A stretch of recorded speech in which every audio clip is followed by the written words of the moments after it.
Hello and welcome back to the SML Podcast. This is SML Talk or SML Total Access, whatever the hell you want to call it, where we sit here, we shoot the shit, and we talk about everything SML, NFL, whatever else we want to talk about. Sitting here live with Colts owner or SML Colts owner, Primetime 000. Prime, how's it going? Hey, I'm hanging in there. How about yourself? Oh, we're doing well. First of all, let's talk about the SML playoffs.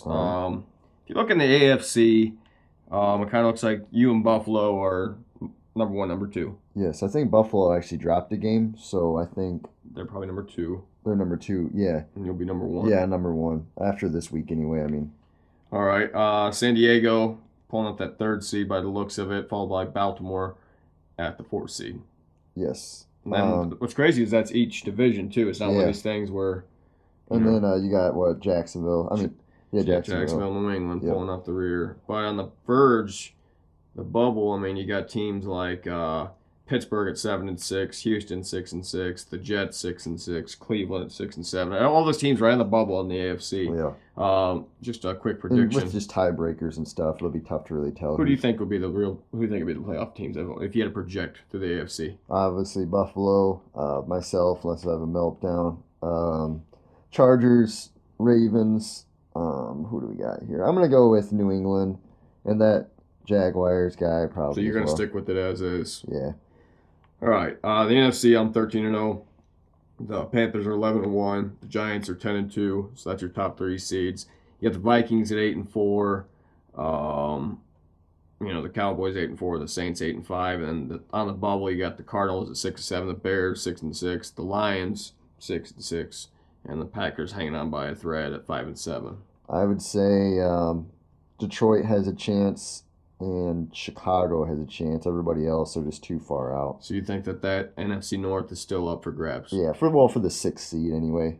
Well, I mean, still they're only 2 games back. Yeah, with 3 games to So go. I mean, and I play the Vikings. Yeah, that could be the final game. week. So Maybe. Either way, I pretty much at this point, if you checked out my blog here on the Daddy League site, I had this article called 13, where I talked about the significance of 13 wins being 13-0, which really was insignificant in itself. But the fact of the matter is, I'm working towards 16-0 because I have to. When you look at it, Jones, he's 11-1. I don't want to have to go into Carolina. No. If I can avoid it, I mean, honestly, in a perfect scenario, Jones and I both have a bye. And hopefully someone will be able to go into Carolina and beat the Panthers. That way I didn't have to deal with that problem. You've got the Giants who just dropped a game. They're going to take the 3rd seed. I don't think there's any doubt about it. They have a 2-game lead on everybody else, right? Right. So, assuming they take out the 6th seed, he's going to go into Carolina and probably play. No, this is just assumption, but, with how he's played all year, he's got a chance of at least making it to the divisional round, and he'll probably play the Panthers because he'd be the highest seed. Right. So then, I mean, it's a matter of who do you take, the Giants or the Panthers. I mean, if we were just kind of dissect that matchup. I mean, the Panthers historically have been great. Let's talk about this season, though. Yeah, the Giants Giants offense, they're averaging 20 points a game. That's 19th in the SML. That's good. They're averaging 275 yards a game. That's 27th in the NFL and 28th in passing yardage with 186 yards passing a game. But they're 8th with the run with 89 yards. So he pounds the ball out. Not the most dominant of offense, but defensively, he's only allowing 18 points. He scores 20 points on offense, only allows 18 on defense. So he's a grinder outer. Rushing yards a game, he's 7th in the league, only allowing 63 yards. It's enough for that team for now. Let's hop over, check out the Panthers. Yeah, and the Panthers last time they played the Giants, they lost by 2, and it was a 21-23 ball game, close. Cam Newton had a 61 quarterback rating with 2 touchdowns and 3 picks, so obviously that New York defense got there. Well, here's the problem with Carolina is they're just explosive. They're an elite team. They're 2nd in the league in points, scored a game, 31 points a game, 5th in total yards a game, 344.8, 10th in passing yardage at 256, 9th in rushing yards a game with 88. So, I mean, all that's top 10 offense. Defensively, 3rd. Points allowed, 16 points a game, so almost doubled. He's almost doubling, the differential there. He's 8th in the league in allowing total yards, 266. Passing yards, he's 5th, 196. He's 14th against the run, so maybe a bit of a chink in the armor. Right. So, yeah, honestly, if you look at it, how can you pick the Giants over the Panthers? Not to say, but I've seen him play the games. If he does stick to his game plan, doesn't get the turnovers, and is able to play balanced ball and defense, Right. the Giants could walk away. But if Jonesy goes in there, Oh, he's going to be playing for revenge, obviously, with that win already over him. He's going to be taking him a little more serious, and then he's going for blood in his playoffs. and if he executes the same game plan that he did against John, the Steelers, Oh, yeah. I think he completed 8 passes in that game. 3 of them went to the whatever that was, Bird. Yeah. And that was the receiver had 3 catches for 240 some odd yards for the 3 touchdowns. That's crazy. 3 quick streak routes, basically. It didn't matter what side of the field that guy lines up on. The Steelers could not match up to him. But really, I think the team that could match up against that the best would have been the Chiefs, but he's in the AFC, so that would have been a Super Bowl matchup. Yep. But anyway, I think there's still a couple games left to be played yet tonight before tonight's advance. Yeah, I think Panthers actually have one he's going to play. So because we're at the time of recording, it is Thursday, January 19th. I hope to have this up sometime tonight. But let's hop over to not the SML, now the NFL. Talk about the NFL playoffs. My bracket's been shot now. Oh yeah, it fell down I picked the Seahawks. hard. The Falcons won. I had picked Dallas as well. Dallas over Green Bay, and Green Bay won. So now in the AFC Championship, we got New England and Pittsburgh, and in the NFC Championship, you got Atlanta and Green Bay. First, let's talk about the AFC Championship. Tom Brady, New England, kind of an easy one, I think. Pittsburgh hasn't been playing that well, honestly. No, that's what I was going to say. Honestly, I felt like, in all honesty, that Kansas City had a better chance of beating New England than they did Pittsburgh, because the way their defense is set up, Yeah.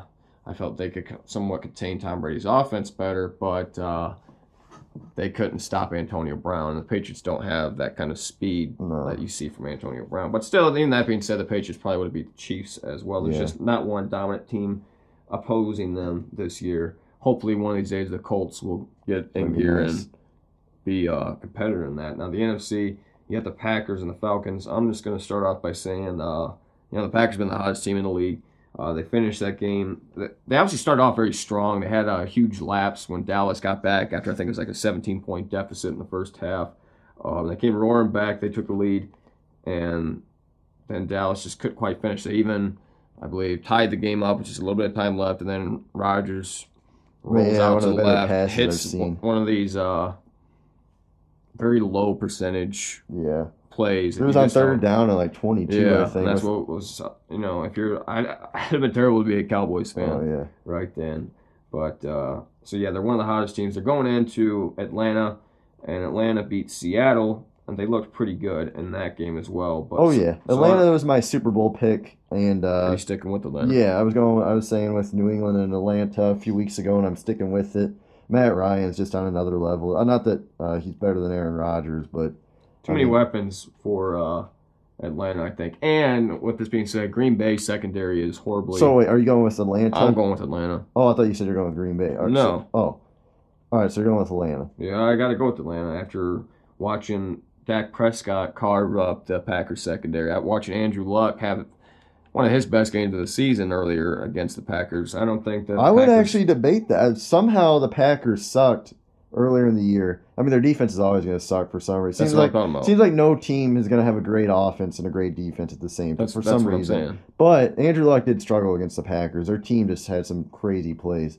I don't know why that is. There are certain teams that it's like you play great against, you'll play great against a defense that you're not supposed to play great against, and then you'll play poorly against a team that you would expect them to play good against. I don't know if that's just scheming or how that all matches up, but so you would expect this game to be a high-scoring game with Green Bay and Atlanta, but watch it be like a 15 to 18-point game, I guess is what I was getting at there. Yeah, I think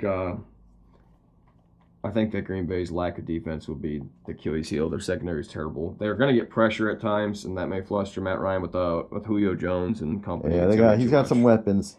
Another NFL topic, one of the trending articles right now that everyone's talking about is Adrian Peterson. Oh, yeah, I heard about that. So, I mean, basically the deal is if they can't agree on a new contract or restructure, then he's got to go. Yeah, he said he wanted to go to, like, Houston or something. Miami. Yeah, there was 3 teams that he had picked, all shitball teams. He'd picked the Texans, the Giants, and the Dolphins. Yeah, I don't know why he really picked those teams. Well, Houston. he's from Houston. Well, yeah, they got Lamar Miller. He's not going there. Maybe Miami. I just don't see why he wouldn't try chasing a ring, really. I mean, he's got all the money, you would think, Well, obviously, winning a championship's not exactly his Well, highest for a while priority. there, remember last year he wanted to go to Dallas, but then they got Yeah. Ezekiel Elliott or I mean, whatever. if he was smart, he'd be wanting to go to New England Yeah. or, I don't know, a team that's basically the only team I can think of that's Yeah. doesn't really have an elite running back right now off the Yeah. top of my head, but And they or got Baltimore, someone like it's that. honestly New England has the cap space to do it too. I don't know why, they wouldn't try making a play on him, but just see how it plays out. He might end up being there. And another big article is Andy Luck getting surgery. Yeah, he's what, about 6 month recovery time. Yeah, so he'll be back in July. How do you think that's gonna affect him? You He's not getting that extra spring missing the training. OTAs, it might be a little clunky. Maybe some more preseason time. I don't think it'll really matter too much. People kind of hype that stuff up. He'll still be getting the plays down. You'd think they're not going to have any big receiver changes. It is kind of irritating, though, that, he was injured last year, like the third game. So he played all of last year until he blew up his kidney. Right. And then he played all of this year. And then he played the last game of the season, which had no meaning. And, could have further risked injury. Well, it had meaning to Chuck Pagano and the guys that were holding on to their jobs. Yeah, but do you think that game really would have had an impact if they won the Week 17 against the 2-13 Jaguars? If Irsay's going to decide that, and they have bigger issues. But I just don't see why you got to risk your franchise quarterback in a meaningless game if he already needed shoulder surgery. The decision makers are just kind of questionable right now. And that's why Grigson and maybe Pagano shouldn't be there. But let's talk about another thing that's kind of popular right now. How many teams are in LA now? You got the Rams, two. You got the Raiders, and I think now you got the Chargers. Well, the Raiders are going to Las Vegas. Oh, that's right. The Raiders went to Las Vegas. So you got the Chargers and the Rams in Yeah. LA, and now Oakland went to Las and Vegas. I don't really like that either. I Going don't to know. Las Vegas? Yeah, well, just like going from like a nice smaller market, like that, to a big market like that, it just kind of sucks because it seems like that might be in the future like a lot of just little market NFL teams and NBA teams, this kind of get screwed over to the bigger market teams, and it kind of sucks to see that. Like, for example, like Los Angeles, Miami, like if Cleveland didn't have like LeBron, nobody wants to go to Cleveland, and it sucks, but I guess that's just how the game's played. Right. You're always going where you can make the most money, and that's what makes sense for the owners. I'm not really following or tracking basketball too closely yet because the NFL is still going. I just very rarely I'll watch a game, but I think obviously I still have to go with if I predicted earlier on in the podcast, I was going with the Cavs Warriors rematch. Yeah, I think I was saying that too. And There's just from what no, I've seen this season, I don't disagree with that. Right Yeah. now, the Cavs are winning 104-90. Their record is 29-11. yeah, and I'm sure Golden State's is similar. They're both going to be like a 50-60 win team. They're going to sweep a few opponents, have a tough round later in the final semifinals, and they'll both be in the championship. The Warriors are 36-6 Yeah. right now. And I know the Warriors just trashed Cleveland like 2 days ago, but still a long ways away from the finals. But Yeah, it's really not any time the guys are going to be giving it their all right now either. yeah, that's another thing about the NBA. 82 games, it's kind of But I will say, back to my other point, that the NFL, you're a small market team is more likely to win a championship than in the NBA. Like teams like Green Bay. Oh, yeah. Like Green. I would never know what Green Bay No, was. there's no disputing that. I don't know why that is. I guess that's kind of like an interesting. They're a small market, but at the same time, they're one of the most polarizing franchises in the league. Yeah. They're like the only team that's owned, quote unquote, owned by the fans. Yeah, and they. I'm not sure. Yeah, how that's kind of works like out. funky. They invest in stock in the team. They don't get anything back. They just kind of get this little slip of paper. I guess it's just a rich person thing. I don't know. Yeah, I don't. So, they have no controlling interest of the team. They No. don't have any say in what the team does. I don't know. That's kind of a weird thing. So basically, the owner is what, the president and the GM? Yeah, they must like CEO or something. I don't know how that really works, but yeah, just something. I don't know if I would invest my money like that, but I guess if you had the money to buy a It's portion. probably a decent thing for the Packers to do because what better way of making money than creating stock out of your team and selling it to the general public. Yeah. But, yeah, it's not too bad of a strategy. Other than that, I guess there's not a whole lot else to discuss today. It's No, about all the I topics I don't wanted think to cover. there's really- Anything else you want to hit on? I don't think there's really anything too crazy. I say we wrap this bad boy up. All right. With that being said, I'm going to do my quick plug here. If you haven't yet, check out my channel, County Roads 574. I'll put a link in the description. I do tutorials. I'm also doing some kind of sketch comedy vlogs. I got another comedy video coming out tomorrow. Pro tips on winter driving. It's going to have some stereotypical comments about hillbillies. I think it'll be kind of a funny video for people to watch. Also some product reviews, stuff like that. Links will be in the description. Check that out. If you haven't followed us on Twitter yet, be sure to do that. I'm constantly keeping up with our Twitter account. That's at Sim Madden League. And also, don't forget to subscribe to this channel. If you're one of our owners and you're watching our videos, hit that subscribe button. Yes. Otherwise, I'm booting you from the league. Just kidding, but hit the subscribe button. Anyway, if you like this video, be sure to hit it with a thumbs up. Comment below if you guys want to chat or whatever. Other than that, subscribe and have a great day.